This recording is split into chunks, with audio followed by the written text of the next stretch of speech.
मित्रांनो, ज्या क्षणाची आपण आतुरतेने वर्षभर वाट पाहतो तो क्षण आज आला होता. तर उठलो सकाळचा लवकरच आणि गेलो चुलीपाशी अक्का साहेबांनी मोठा काहीतरी बेतच लावलेला होता. तर तेवढ्यात आला आपल्या मावस भावाचा फोन. तर नमस्कार मित्रांनो, मी आहे मारी टाकर. स्वागत करतो आपल्या नवीन ब्लॉग मध्ये.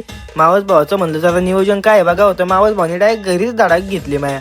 मग म्हणलो चला आता निघू इथलं. आपलं जायचं होतं जरा कामशेतला गणपती बाप्पाच्या आगमनासाठी. तितक्यात पावसाने लावली जोरदार हजेरी आणि हजेरी लावता शनी आपल्या इथलं डांबर लागलं ना पागळायला. अक्षरशः डांबर त्याची जागा सोडून सायरा वायरा इकडे तिकडे पळायला लागलं. त्यामुळे आपल्या मावस भावालाही त्याची जागा सोडायला लागली. मान सन्मान सगळं एका बाजूला ठेवून मावस भावाने टाकलं पहिलं पाऊल आपल्या डांबराव पाऊल टाकताच मावस भाऊचा लागला इकडे तिकडे तोल जायला. मी बी मनातल्या मनामध्ये विचार केला, म्हणलं मावस भाऊ काय सकाळच्या वारीच काय अमृताचा घोडपीठ घेऊन आला का काय माहित भाऊ.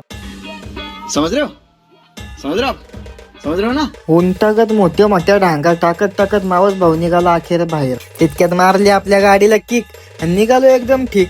तेवढ्यात गाडी धावपट्टी सोडून जात असल्याचं मला जरा जाणवलं. मी बी म्हणलो जरा थोडीफार जरा तिची चौकशी करावी आणि पोचलो पंपावर. थोडीफार गाडीच्या चाकामध्ये होती हवा कमी. मग काय भरली पाटा हवा आणि निघाला पुढं. तितक्यात मावशीबाई रस्ता रोको आंदोलन सुरू करणार असल्याचं मला थोडंफार जाणवलं. मी बी आपलं दुर्लक्ष केलं, निघालो पुढं आणि पोचलो कामशेत पोचल्या आपलं दार खोललं तर आपल्याला समोरच आपली आई दिसली. आईने बी थोडाफार हसरा चेहरा दाखवला. मग काय म्हणलं चला आता निघाव गणपती बाप्पाची आणायला मूर्ती. तर तेवढ्यात मामी आई पुढे आली. बिचारी थोडीफार कामाने जरा आदावलेलीच होती आणि त्यातल्या त्यात आपल्या पाल्या मामाचं नाही झालं अजून लग्न. त्या टेन्शन मध्ये थोडीफार ती झुरतच चालली होती. आणि पोचलो दुकानाबाहेर जाताच या मूर्ती आणण्यासाठी निघाले 3 जण. त्यातल्या त्यात आपला कुमार शेड हलक्या नजरेने मायका बघत होतं. विनायक शेट्ट मोठ्या दाबक्या पावलानेच चाललं होतं. थोड्याफार आपल्या गणपती बाप्पाच्या मूर्त्या बघितल्या आणि तितक्यात आपला अभिषेक भाऊ गपचूप मायका बघत असल्याचं थोडस मला जाणवलं.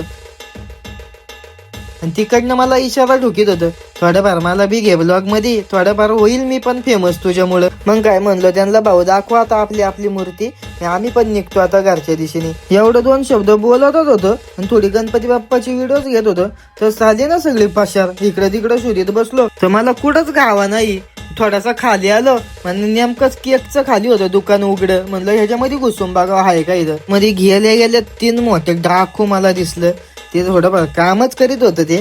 मग थोडीशी आपली गणपती बाप्पाची मूर्ती आम्ही आमच्या हातात घेतली आणि म्हणलं आता जाता थोडाफार भाऊंचा सत्कार करून जावं. कुमार शेठला म्हणलो थोडाफार करा अभिषेक भाऊंचा सत्कार आणि मग निघू. तर तितक्यात पाल्या मामाने मागणं जोरात की काळी ठोकली. म्हणलं माझी पण घे ना जरा व्हिडिओ तुझ्या